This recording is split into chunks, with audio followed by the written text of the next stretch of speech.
everyone, and welcome to the Darkest Hour. I'm your host, Amanda Jane. Tonight we venture inside the walls of shopping malls. Most of us remember them as the place we went for back-to-school shopping, or where we hung out with our friends. It's where you got Panda Express or Auntie Anne's pretzels.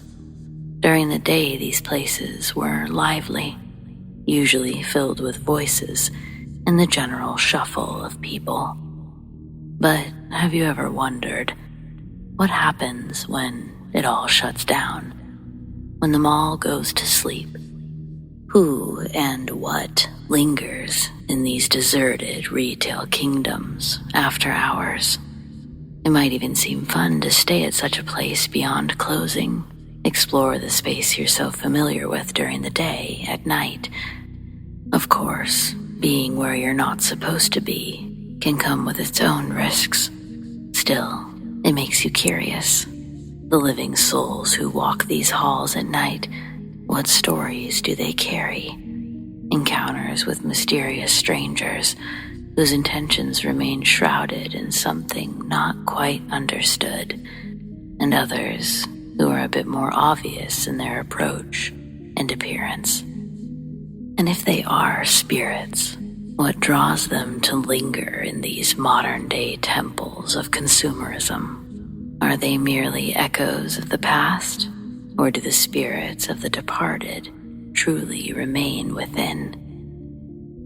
Hearing these stories, we're sometimes left with more questions than answers, but it's always a chilling ride. So, let's get started, shall we?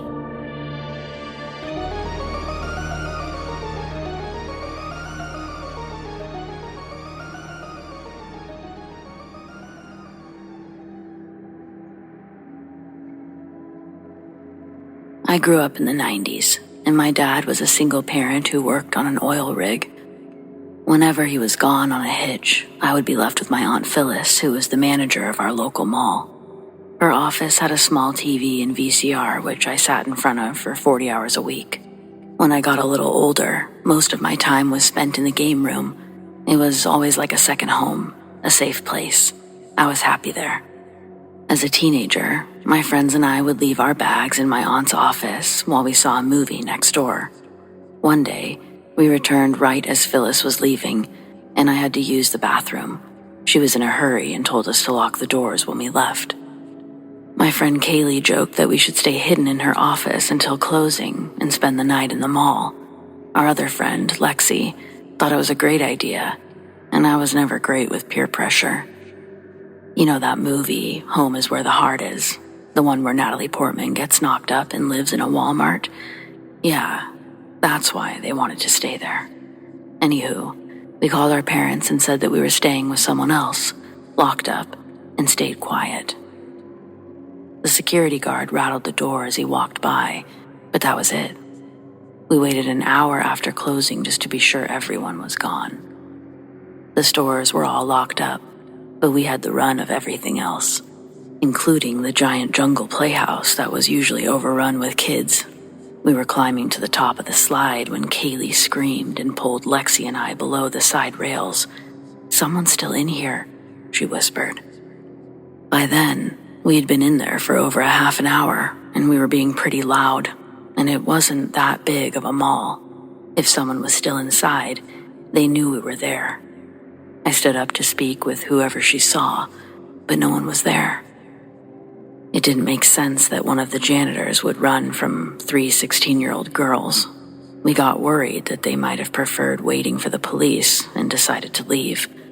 But all of the doors were locked, a problem we didn't foresee because we were stupid teenagers. There was an exit through the back of my aunt's office, but a solid 12-foot gate blocked our way out of the alley. The longer we stood around trying to think of a way out, the more we began to realize that no police were coming. If no cops were called, then why hadn't we been confronted? And then that begged the question, had Kaylee even seen a real person? Or had she freaked out over a mannequin in a window? Finally, we decided to go back inside to check. It was past midnight, and there was no reason for anyone to still be hanging around. By this point, Lexi and I were positive Kaylee imagined it, but Kaylee insisted she saw someone turn the corner. A lap around the mall only confirmed our theory, but it did nothing to sway Kaylee's conviction. We returned to the playhouse where we settled in to wait for morning and eventually dozed off. It was about 2:30 when the playhouse started to creak and groan under the weight of someone new. I woke up seconds before the others to see the horrifying toothless grin of a tweaked-out homeless man through one of the bubble windows. I screamed. He screamed.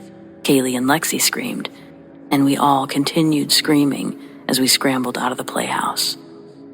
As we ran away, the man chased us, yelling about how he told us rotten boys to stay out of his house. When I had a chance to look back, he was brandishing a large hunting knife and swearing to leave our heads on spikes. Though, in his next breath, he vowed to leave our hanging bodies on display. Either way, we weren't going to stop to see his preference. We wanted to barricade ourselves into my aunt's office, but the only way to get a barrier between us and the crazy man was to hide in the restrooms. We managed to get the door shut behind us when the crazy guy crashed into it with a loud bang. The force pushed all three of us back, but we managed to hold it against his assault. There were a series of terrible noises as he repeatedly stabbed and slashed at the heavy wooden door. We threw all of our weight against it, just hoping he would tire first. There was nothing we could move and nothing heavy enough to barricade, so our stamina was the only thing keeping us alive.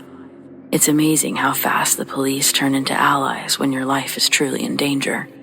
A few hours ago, we were simply the enemy, but now we couldn't dial 911 fast enough. I didn't care if I'd be grounded for 6 months. I just wanted to get the hell out of that mall. Luckily, Lexi had her phone. The operator was calm and comforting. He accepted our situation with no questions about how or why we were locked in the mall. Any doubts about the validity of our claims were put to rest by my friend's blood-curdling screams, and also by the psycho's promises to show us our intestines before we die. This guy was nothing if not a Rolodex of murder methods. He threatened to burn the mall down with us inside and about 100 other things while the operator listened and encouraged us to keep holding the door. At one point, it swung open enough for him to get the knife inside, and there was a sickening crack as the door slammed back onto it. Then, it was his turn to scream. Combined with the sound of his knife clattering to the floor, this provided a moment of euphoric relief, but it was short-lived. He began running and throwing his entire body into the door. If he wasn't so high out of his mind to notice, he probably could have gotten in with how far it opened with each impact, but we were very lucky that night, all things considered. It only took 5 minutes for the police to arrive, but those minutes felt like hours, and our bodies were jello by the end. The cops chased the crazy guy back to his playhouse, where they subdued him with minimal effort. They said he was a homeless man that had been in and out of prison since he was our age. Apparently, he too had the brilliant idea to live in the mall, only he wasn't playing pretend like we were. Needless to say, we were all grounded for lengthy periods of time, but at least my aunt thought it was funny. I was worried she would be upset with me, but she believed almost getting murdered was punishment enough, and she was positive I would never pull that stunt again. And she was absolutely right.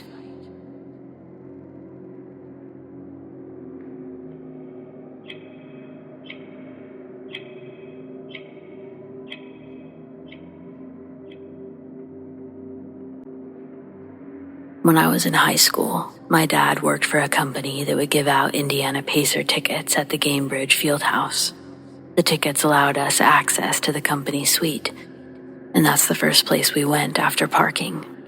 When we got to the suite door, we could hear glasses clinking and people talking inside. My dad spun around to remind me of my behavior before pulling out his keycard and swiping it through the card reader. When the door clicked, he slowly opened the door, trying not to bump anyone standing by the door. But as our view of the room grew, we realized it was empty. We were the first ones there, and as the door shut behind us, the room became hauntingly quiet. We couldn't figure it out. Nobody was in the suite next to us. It was creepy.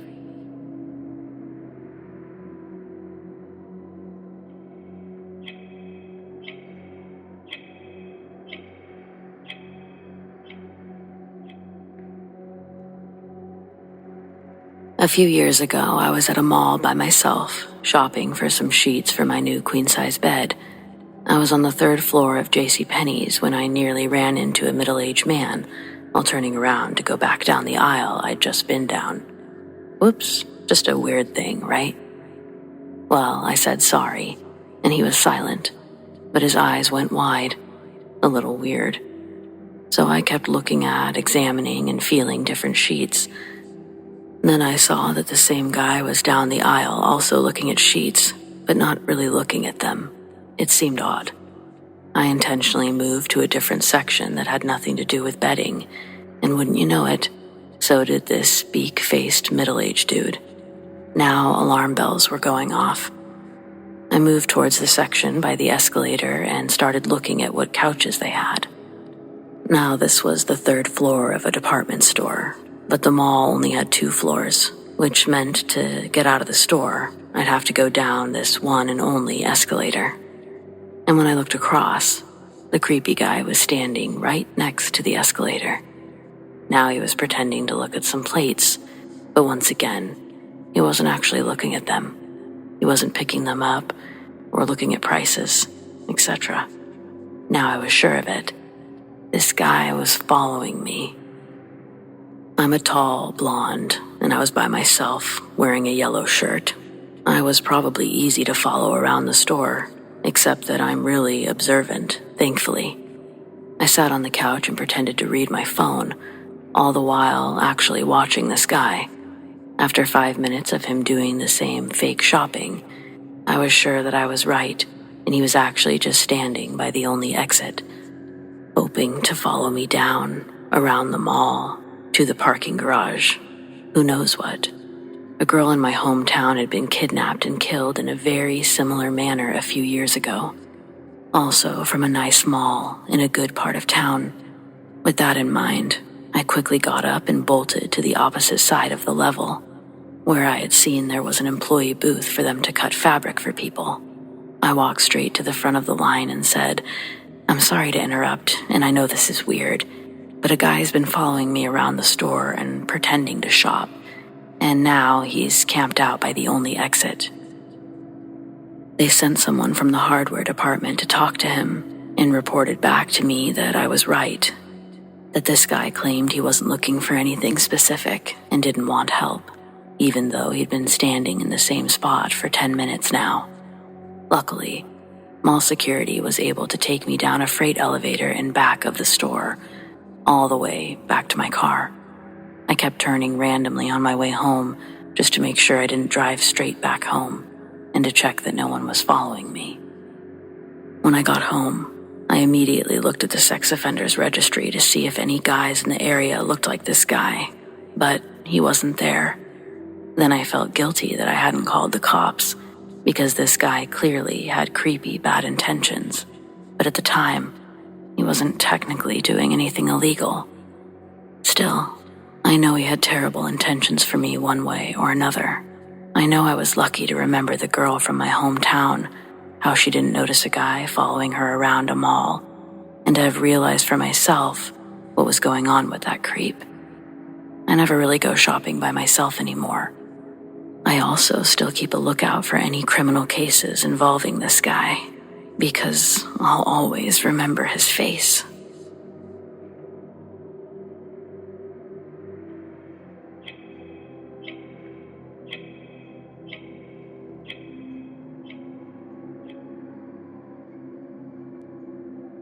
I was on patrol behind a strip mall when a call came over about someone being attacked in the front parking lot of a bar in front of that very mall. I drove around to the front in seconds, knowing that backup was minutes away.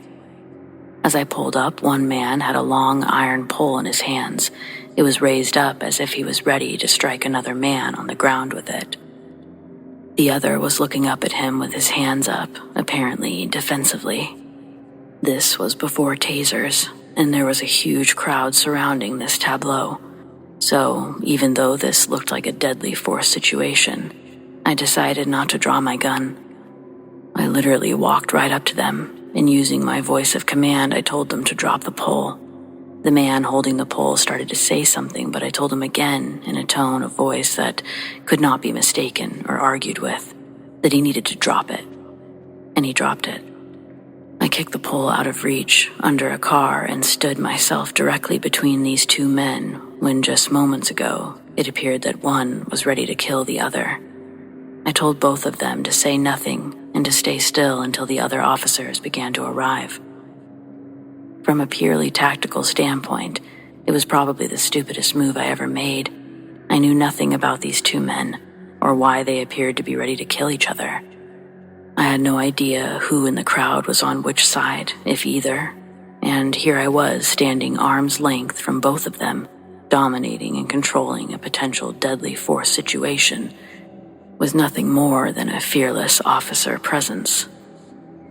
As it turned out, I'd done exactly the right thing. Although I would have been justified in shooting the man with the pole if I could have done so without putting anyone else in the crowd at risk, what was discovered after interviewing the two men and witnesses in the crowd, the man holding the pole was the bar's bouncer. The man on the ground had been kicked out of the bar earlier and was not happy about it. He tore down a street sign for the iron pole that he'd been holding up, and he waited to ambush the bouncer with it at closing time. As it happened, the bouncer had just managed to grab and pull the pole away from the man, pulled it away with enough force that it was over his head at the moment I arrived. The man on the ground, of course, had his hands raised as the pole had just been pulled out of them by the bouncer. If I'd used my gun, I would have shot the bouncer, who was defending himself from the attacker. I'd arrived at just the right moment when everything appeared exactly the opposite. I took command of a potentially deadly situation with no backup and without using a weapon, and as a result, wound up not shooting the wrong person. This is the most memorable moment of my career. This is the reality of police work. Split-second life or death decisions made with minimal information and putting ourselves in imminent danger to minimize the risk to onlookers and others on the scene. This was good police work.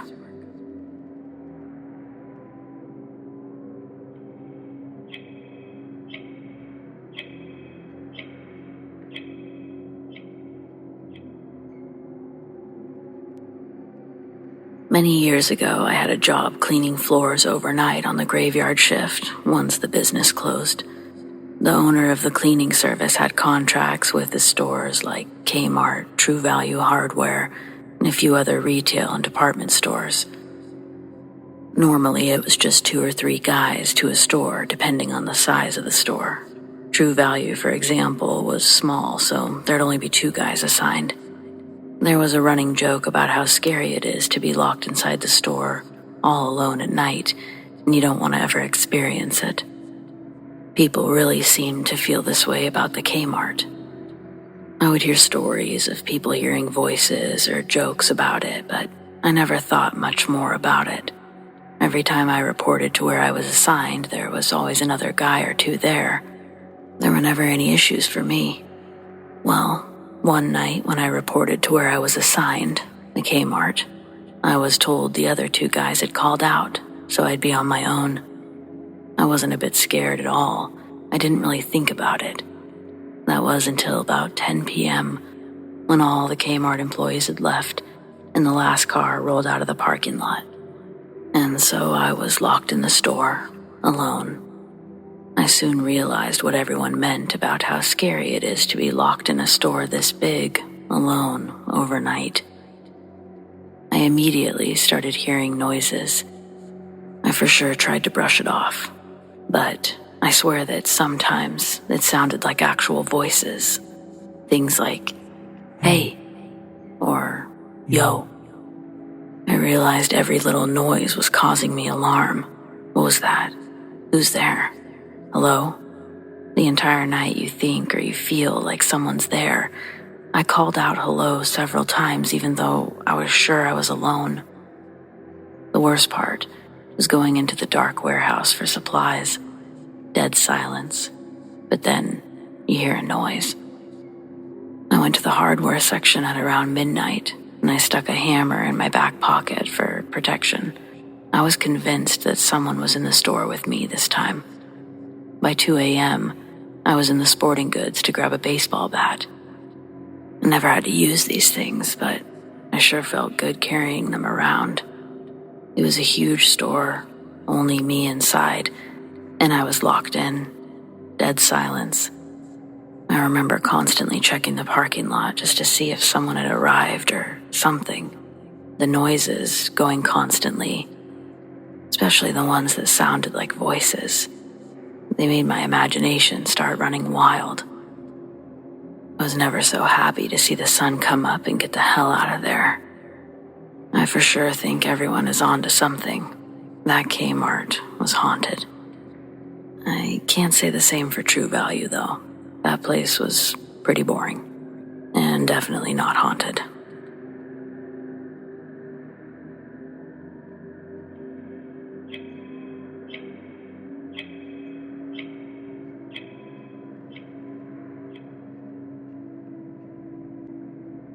I worked for the Rockwood Mansion in Wilmington, Delaware.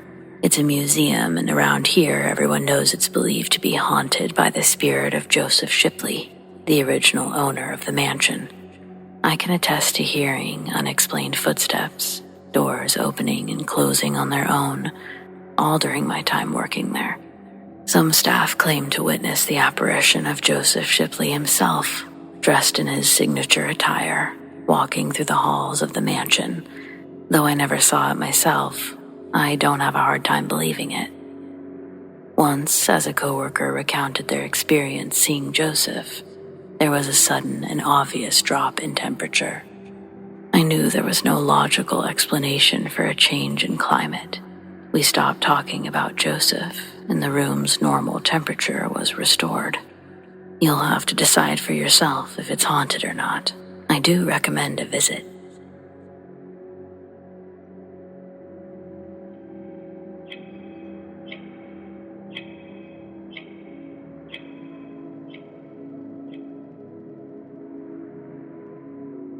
A long time ago, I worked the late shift at a warehouse connected to a shopping mall. Think Sears. Only 2 of us worked there at a time, so if one of us called in sick, the guy who was there alone would be screwed until the early crew showed up later that morning. We had others get hired, but they always quit. Here would be a typical night. You're in a well-lit building, so that wasn't really the problem.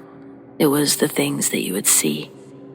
You would be doing a task, for example, sweeping, inventory, and suddenly it would get cold. I mean, to the bone cold. Then you would look around and you'd catch a glimpse of someone moving fast, but there was never anybody there once you got a good look in that direction. It almost resembled someone moving through thick fog, but just for a split second. Also, on the outer edges of the buildings were corridors to offices in the mall itself. The offices and hallway had sensors. You would see sections of the building suddenly light up, and the sound of slamming doors. Sometimes, when I'd get a chill, it would be followed by a group of women chattering. Chattering that would soon be cut off suddenly, making it that much more obvious how much it was there to begin with. Again, there's never more than 2 people working, and sometimes we're alone. In the beginning, I would frequently check things out, coming up empty-handed almost every time. I say almost because it's a warehouse, and a pigeon or 2 had been the cause of certain sounds, just not the super haunted ones. We had a radio to blast just to drown out the random noise. That thing would just shut off for no reason, and it would stay off for hours. So many people would get hired and quit the job suddenly. They would rarely say why, but we knew. Some guy said that he was freaked out because he saw feet walking where they shouldn't be, and that was it. One time, though, this woman started working there. I asked her what she thought of the spirits, and she tells me, "Funny that you ask, because the building had a strange presence in her opinion." She said every evening before walking in, she would meditate and create a bubble around herself for protection. Me and my coworker look at each other and kinda scoff.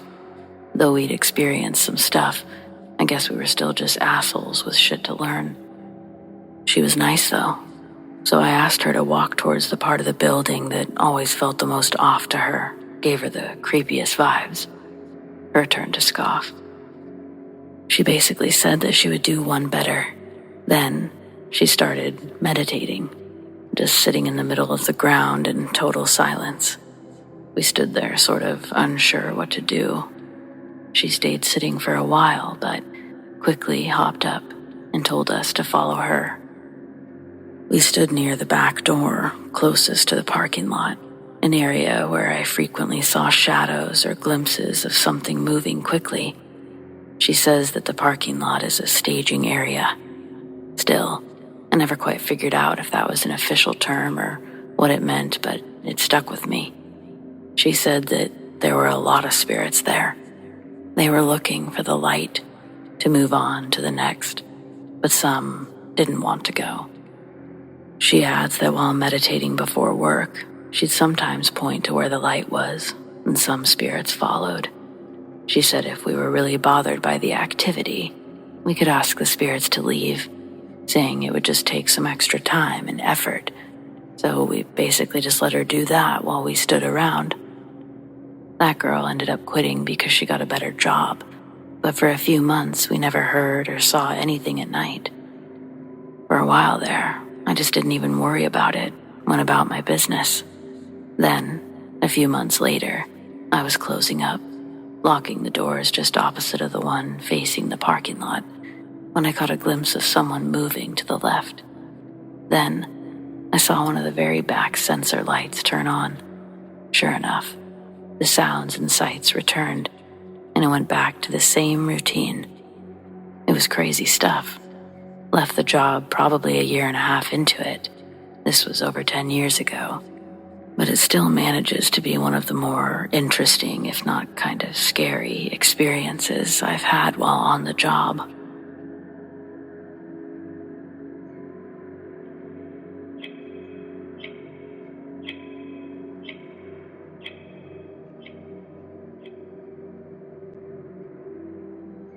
I used to work in construction. I was part of a crew that was assigned to enclose a building that was gutted by a fire. The building was an old train depot that housed offices and a microbrewery and several restaurants. Our job was to shore up the walls, install the second floor, relocate the elevator, beef up the foundation, and build a roof system. One day, my fellow worker named Dan and I were assigned to relocate the elevator to the center of the building, and also cut out the flooring and floor joist and frame up the opening. After successfully completing that task, we were cleaning up around the area, and I dropped my tape measurer into that hole in the floor. I would have to go down into the basement to retrieve it. There were 2 ways I could go. I decided to go down the closest way and proceeded to that staircase. It was the back one, a narrow, dark staircase that ended up in a small room without a light. That room opened into a larger room with one light bulb that wasn't bright enough to light up the entire room. As I entered the room, I could see my tape measure lying on the floor. I proceeded to walk over and grab it. And that's when I saw what I thought was Dan, standing just out of the light. I couldn't see his face, just the clothes and feet. It dawned on me that the clothes were different, and that he got down there really fast. I asked him how he got down there so quick as I passed him. When he didn't respond back, I turned to look at him, and he disappeared. I grabbed my tape and ran up and out of that space as quickly as I could. I knew at that point that I had just seen a ghost. I told the crew about it, and they laughed at me, started calling me the Ghostbuster, or Buster for short. That story made it to a TV station that was 100 miles away, and they interviewed me. I was also interviewed by a documentary movie director, someone that wanted to put my story into a project he was working on. Come to find out, the original owner back in the 1800s had a daughter that fell in love with a local man, one that was not of her standing. The father, not wanting his daughter to marry outside of their class, had shot the man and killed him after an argument. Thus the reason he was still there, waiting for her. I was also assigned to lock up and unlock the job site every day. I used to come in early and unlock the building and the trailer. I used to find the doors unlocked and no footprints in the snow. That place used to give me the creeps.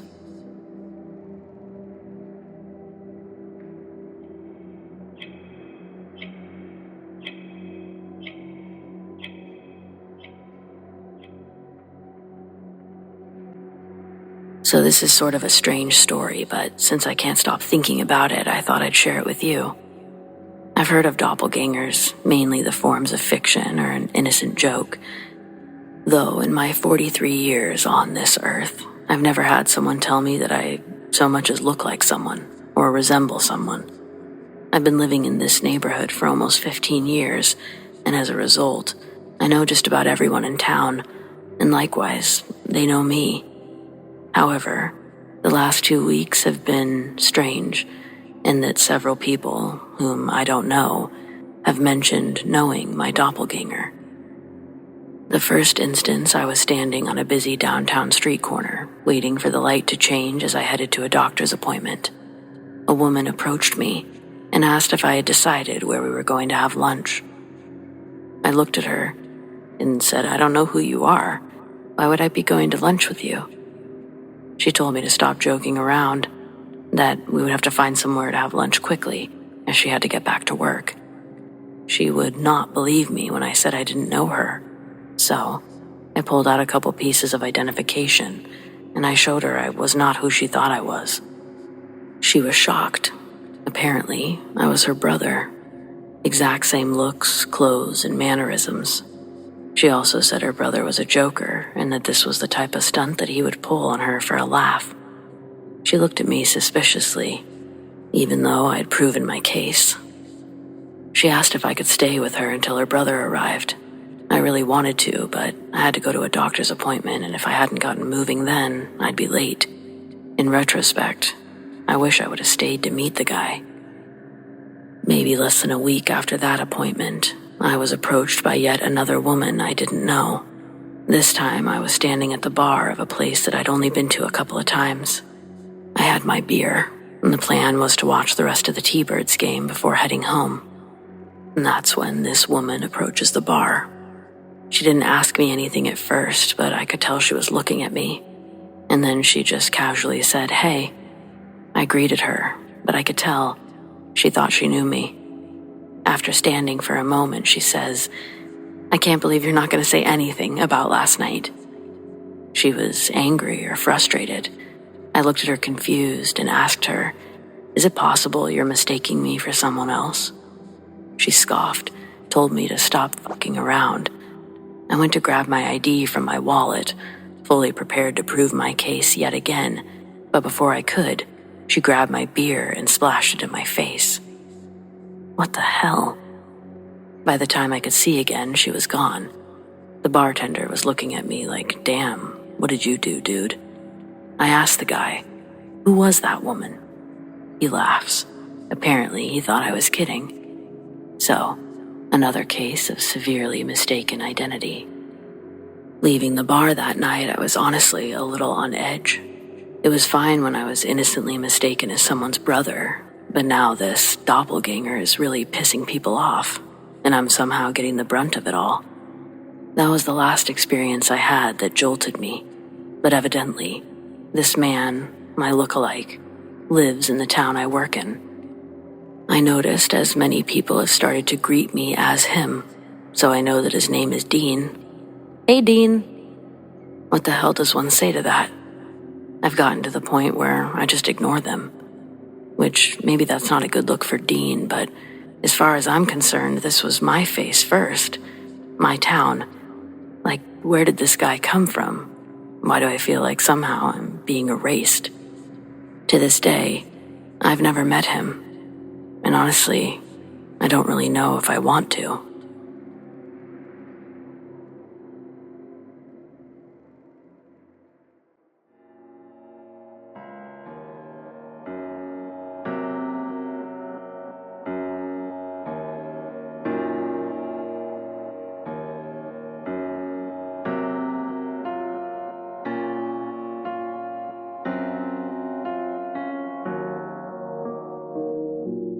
Well, friends, it appears we've reached the end of tonight's episode.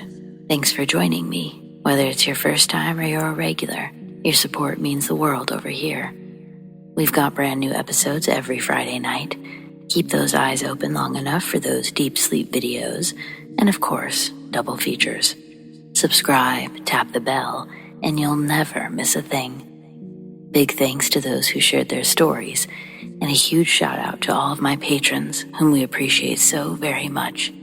Tracy S, Tamara K, Monica L, ZoeWatt, Chelle B, Donald C, The Dark Cosmos, Marion T, Rat Girl, Alisha S, Erin G, Nikki H, Mr. Revenant, Naz K, Brendon G, Paul T, Nicholas C, Lissane, Arlene F, and Adrienne. If you want to support the Darkest Hour in other ways, consider joining our Patreon. Check out patreon.com/thedarkesthour or click the link in the description to learn more. Do you have stories like these? I'd love to share them. Send them to me, amandadarkesthour@gmail.com, or on the Darkest Hour subreddit, The Darkest Hour YT. Stay spooky.